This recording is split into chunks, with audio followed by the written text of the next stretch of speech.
अस्सलामु अलैकुम वरहमतुल्लाहि वबरकातुहू। क्या आपने कभी सोचा है हमारी शुरुआत कहाँ से हुई? पहला इंसान कौन था और हम इस दुनिया में क्यों भेजे गए? आज की इस वीडियो में हम जानेंगे हज़रत आदम अलैहिस्सलाम की पूरी सच्ची कहानी। एक ऐसी कहानी जो सिर्फ इतिहास नहीं बल्कि हमारी ज़िंदगी का सच है। क्या आप जानते हैं इंसान की पहली गलती क्या थी और उस गलती के बाद क्या हुआ? एक ऐसा पल जब जन्नत के दरवाजे खुले थे, लेकिन एक फैसले ने इंसान को दुनिया में भेज दिया। ये कहानी है पहले इंसान की, पहली गलती की और पहली तौबा की। और यकीन मानिए, ये कहानी आपकी जिंदगी बदल सकती है। पहला अध्याय।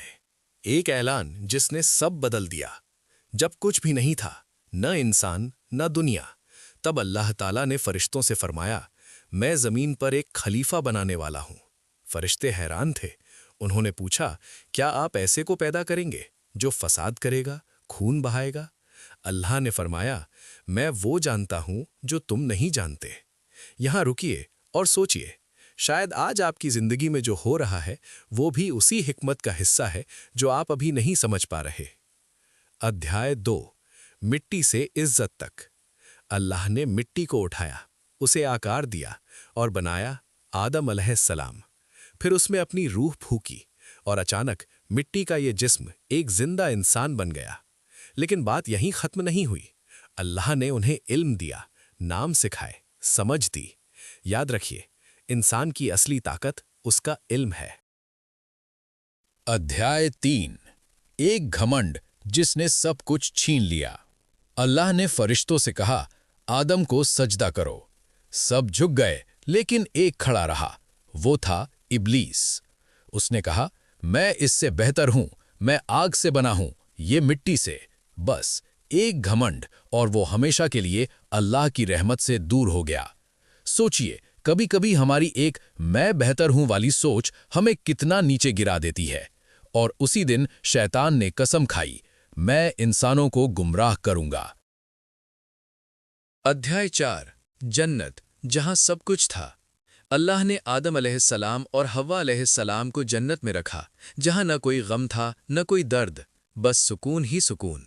अल्लाह ने फरमाया, यहां जो चाहो खाओ, लेकिन इस एक पेड़ के पास मत जाना। जिंदगी भी ऐसी ही है, सब कुछ मिलता है, लेकिन कुछ चीजें सिर्फ इम्तिहान के लिए होती हैं। अध्याय 5। शैतान की चाल। शैतान ने इंतजार किया, फिर धीरे धीरे दिल में फुसफुसाना शुरू किया, अगर तुम ये खा लोगे तो हमेशा जिंदा रहोगे, तुम फरिश्ते बन जाओगे। और एक पल आया जब उन्होंने उस पेड़ का फल खा लिया। सिर्फ एक पल, और सब बदल गया। यही शैतान का तरीका है, वो जल्दी नहीं करता, धीरे धीरे गिराता है। अध्याय 6। एहसास और पहली तौबा। जैसे ही गलती हुई, उन्हें एहसास हुआ, शर्मिंदगी, पछतावा। उन्होंने तुरंत कहा, ए हमारे रब, हमने अपने ऊपर जुल्म किया, अगर तू हमें माफ़ न करेगा तो हम बर्बाद हो जाएंगे। और देखिए अल्लाह की रहमत, अल्लाह ने उनकी तौबा कबूल कर ली। याद रखिए, अल्लाह को आपका गिरना नहीं, आपका लौटना पसंद है। अध्याय 7। दुनिया, एक इम्तिहान। फिर अल्लाह ने फरमाया, अब तुम सब नीचे जाओ, धरती पर। और यहीं से शुरू हुई हमारी जिंदगी। ये दुनिया हमारा घर नहीं, हमारा टेस्ट है। तो दोस्तों, ये कहानी सिर्फ आदम अलैहिस्सलाम की नहीं, ये हमारी कहानी है।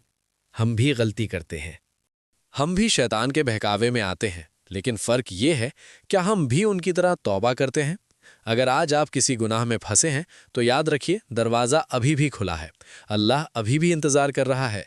बस एक बार दिल से कहिए, या अल्लाह, मुझे माफ़ कर दे। अगर ये कहानी आपके दिल को छू गई तो लाइक करें, शेयर करें, सब्सक्राइब करें, ताकि ऐसी ही दिल को छूने वाली इस्लामिक कहानियां आप तक पहुंचती रहें। अगर ये कहानी आपके दिल को छू गई तो लाइक करें, शेयर करें, सब्सक्राइब करें, ताकि ऐसी ही दिल को छूने वाली इस्लामिक कहानियां आप तक पहुंचती रहें।